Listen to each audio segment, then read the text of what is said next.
Totoo po ba yung paniniwala na ang Diyos ay may tatlong persona? Ang nag-imbento po niyang Katoliko sa pamamagitan ni Tertullian. Yung ginamit po na yung Trinitas, wala na po si Kristo noon. 200 years wala na si Kristo bago lumabas yung salitang Trinitas. O, pagkatapos later on naging Trinity. Hindi pa ho na-define yung Trinity noon, pinagtalunan pa ho yan ng church sapagkat nagkaroon ng Council of Nicaea 325 after Christ. Sa Nicaea, yung Turkey po kung tawagin ngayon, nagbutuhan po doon kung ano pa talaga si Jesus. O, nagbutuhan, nanalo po. O, Diyos si Jesus o, di pa na-define kung si Jesus ay kapantay ng Diyos o Diyos din. Ngayon, ang problema, kung siya po ay Diyos din, kapantay ng Diyos, o di dalawa na ang Diyos, doon po sila nahirapan. Kasi may Diyos Ama si Kristo anak, Diyos din siya. Di ilan na Diyos ngayon? Dalawa. O hindi pa nadidefine yung Holy Spirit. Kaya nagkaroon na naman ng Council 381. Kaya para ma-resolve ito, kasi hindi sila manalo-nalo sa debate kay Arius, sapagkat si Arius magaling makipagdebate at alam po ang Scripture. Napakalaki ng problema nyo. Kapag sinabi nyo si Jesus ay kapantay ng Diyos, lumalabas siya pumapantay lang sa Diyos. Ibig mo sabihin, may dalawang Diyos. Isang Diyos na pinapantayan at isang Diyos na pumapantay. Naintindihan yung Tagalog ko? Kung si Jesus ay kapantay ng Diyos, itinan nyo kung si Jesus ay kapantay ng Diyos, lalabas dalawang Diyos. May isang Diyos na pinapantayan lamang at may isang Diyos na pumapantay lang. Naintindihan niyo po? O lalabas, tama yun, dalawa yun. Wala pa yung Holy Spirit yan, tatlo. Kasi kung pipilit nyo yung Holy Spirit, kapantay rin ng Diyos, o di, dalawa na itong dalawa na ang pumapantay sa Diyos. May isang Diyos na pinapantayan ng dalawa, yung anak na si Jesus at yung Holy Spirit. Tama? O di magulo, lalong gumulo. Ngayon, ang ginagawa nila, hindi tatlong Diyos to. Bagamat yung dalawang ito ay pumapantay sa Diyos, hindi pa rin tatlong Diyos, kundi isang Diyos pa lang. Doon kayo, doon na nagkawindang-windang. Yung tatlo na ipinakilala nilang Diyos din, kapantay ng Diyos, bla bla. Hindi po nila maituring na kakaibang Diyos o separate being o personality. Kaya na-invento yung salitang homoousios. Na paglingkod ko na yan, balikan na lang po ninyo, i-research nyo. Ngayon, to make the story short, wala po kahit sa Biblia na ang Diyos po ay may tatlong persona. Kapag sinabi raw, isang Diyos, binubuo daw ng tatlong persona. Wala po yan, invento lang po yan. At babasahin po natin ang patungkol sa mga bagay na yan. Okay, ayon dito sa module natin. At napaglingkod ko na iba sa inyo, uulitin ko na lang. Una-una, ito po ang Diyos ay may tatlong persona. Ito po ay talagang teaching, main doctrine po ng Roman Catholic.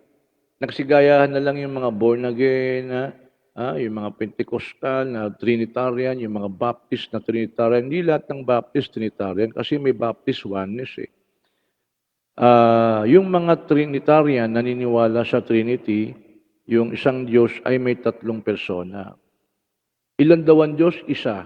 Pero yung isang Diyos, binubuo ng tatlong persona, Ama, Anak, Espiritu Santo. Kaya tandaan nyo hindi sapat na maniwala ka lang isa ang Diyos. Di po ba? Kasi may paniniwala rin pala Katoliko, isang Diyos pero binubuo ng tatlong persona. Ganun ba yung paniniwala natin mga Muslim? Ng isang Diyos ay binubuo ng tatlong persona? Hindi po. Saan nila nakuha to? Invento po ito. Okay? Kaya nga po na-define, fully define ang Holy Spirit ng 381, almost 400 years na wala si Kristo. Doon pa lang po napagpasyahan ang official na doktrina ng simbahan ng Holy Spirit din pala'y kapantay ng Diyos at Diyos din. O, naintindihan niyo po? So, yan po, mga formula ng tao, doktrina ng tao na umuspong. Ngayon, sabi nga ho dito po sabi ho ng The Teaching of Christ, a Catholic Catechism, okay, sa kay Donald Ware at Ronald Lawyer,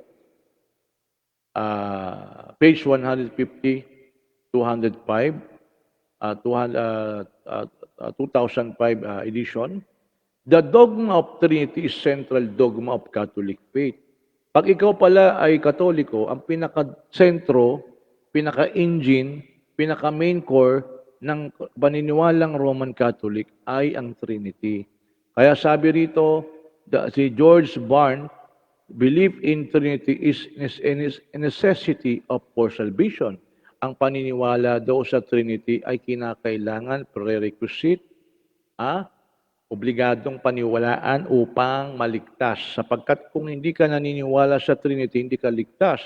Sabi o dito, whoever will be saved, before all things, it is necessary that hold the Catholic faith. Kung sino man ang gustong maligtas, bago pa man ang lahat ng mga bagay, nararapat lang na kanyang panghawakan ang pananampalataya o paniniwala ng isang Katoliko. Unless he keep this faith whole and undefiled, maliban na lang na kanyang panatilihin ang pananampalatayang ito na talagang tapat at walang halong pag-aalinlangan, he shall perish everlastingly. Siya po'y mapapahamak, hindi magtatamo ng kaligtasan. And the Catholic faith is this. At ang paniniwalang Katoliko ay ito. We worship one God in Trinity. Naintindihan niyo ba yun? Sinasamba namin ng isang Diyos sa Santissima Trinidad. Sino po nakakaintindi nun? We worship one God in Trinity. Yung ganitong pangungusap po, saan kaya nakuha to sa Bible? Ayan. We worship one God in Trinity. We worship one God in Trinity. Etong tanong. Biblia kasi kung Quran tapos na kwento kaya lang Biblia daw kayo. O sige, saan po sa Biblia na tinuro ni Jesus, sambahin natin ng Diyos sa Santissima Trinidad? O we worship God, children of Israel, the Lord our God is one God. We worship one God in Trinity. Saan po kaya nakalagay yun? Kasi kung sinabi ni Kristo yun, tapos na kwento. Kaya lang ang sabi niya, hindi, ganun sa chapter 12, verse 29 ng Marcos, Shema Yisrael, Adonai Eloheinu, Adonai Echad. Walang Trinity doon. Echad, Ahad sa Arabic, Echad sa Hebrew. Ang Panginoon nating Diyos, isang Panginoon. Hindi binubuo ng tatlong persona. Wala pong ganon. Nakita nyo? We worship one God in Trinity. Ito po ang pinaka-main doctrine ng Catholic. Sila po ang nag-imbento nito, sa kanila nagsimula itong mga bagay nito. Kaya kung born again ka, protestante ka, kung ano ko pa mang naniniwala ka, sekta ka lang na sumulpot kamakailan at naniniwala ka sa Trinity, ba ito man ako ng utang ng loob sa Katoliko, sapagkat hinira mo lang to, pinaniwalaan mo, nilunok mo pa. Tinuro mo pa.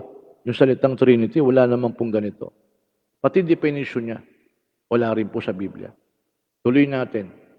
Sabi po ng isang German Jesuit theologian, si Karl Rahner, the dogma of Trinity is an absolute mystery, o misteryo pala itong Trinity. Hindi talaga maintindihan to.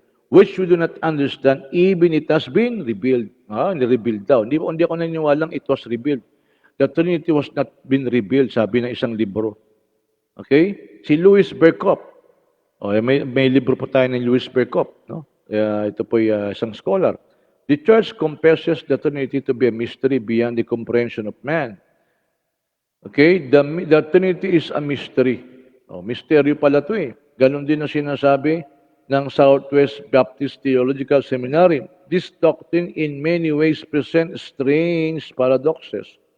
Yet it is still one of the most misunderstood and disputed doctrines. God in three person, a contemporary interpretations of the Trinity.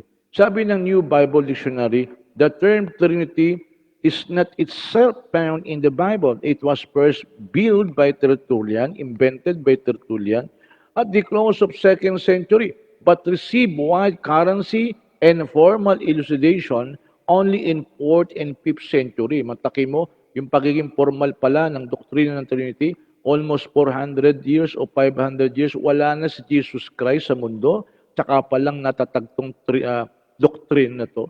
O di invento lang, hindi tinuro ni Jesus, hindi tinuro ng mga apostol. Ayan po, yung the New Bible Dictionary. Okay?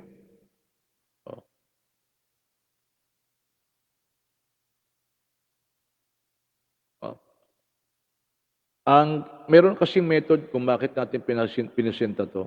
Kukuha muna tayo ng outside source, kumbaga ay, external evidence, okay? 'Pag ika'y magpepresenta ng argument, para hindi po mangibabaw yung bias natin. Ito pong mga binanggit natin, hindi po Muslim ang author, hindi po libro ng Muslim, ng Islamic books, kundi ito po'y libro mismo ng Christianity. Outside the Bible, ibig sabihin, ito po ay external evidence, not from within the Bible, na ginagamit po natin kung ano po masasabi nila patungkol sa Trinity. Okay? No. Ngayon, sabi yun ni Cyril Richardson, professor po ng Church of History at New York's Union Theological Seminary, my conclusion then about the doctrine of Trinity is that it is an artificial construct. It produces confusion rather than clarification. And while the problems with which it deals are real ones, the solution it offers are not illuminating. Hindi po nakapagbibigay ng liwanag. It has posed for many Christian dark and mysterious statements which are ultimately meaningless. Kita mo, sila na umaamin eh. Pag lalong pinapaliwanag ang Trinity, lalo nagkakaproblema. Hindi po nakapagbibigay ng liwanag sa kaisipan, kundi kadiliman. Kita mo, nakadebate ko, yung Trinity Karasid, parang Elysian ng electric fan, tatlo. Yan. Ang Trinity kapatid, parang kape yan na iniinom mo, Karasid, mahilig ka sa kape, mahilig ka sa coffee, mahilig ka sa stevia sugar, tapos mayroong halong coffee mate, di ba? Pag yan ay nilagay mo sa tubig na mainit, ang tawag dyan ay kape. Ngunit yan ay tatlo. Kaya yan ay tatlong ingredients at yan ay kape. Ganun po. Sumakit tuloy ang ulo ko. Mataki mo, ginawa pang 3-in-1 coffee. Ito sagot ko. Sabi mo magkakapantay yung Ama at Anak, Espiritu Santo. Tama, magkakapantay. O ganun ba? Sila ba pare-parehong Diyos? Yes. O sandali lang, ba't mo ginawang kape? Bakit? Yung coffee mate ba kape yun? Hindi. Yung asukal ba kape yun? Hindi. O ba't mo ginawang, hindi magkakapantay? Sapagkat ang sabi mo, ang Ama ay Diyos, ang Espiritu ay Diyos, ang Holy Spirit ay Diyos. Ngunit hindi sila tatlong Diyos, kundi isang Diyos. O sige, kape ang binagi mo. Yung bang kape, kape yun ha? Ang kape ay kape. Yung bang coffee mate, kape? Hindi. Dairy creamer yun. Oh.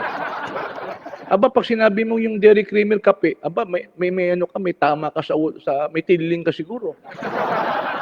O ngayon, yung asukal ba, kape rin? Hindi, asukal yan eh. O, paano pagkakapantayan? Magkakaiba yan. O, di ba, magkakaiba. O, di ba? Ayan mo si Pastor, o.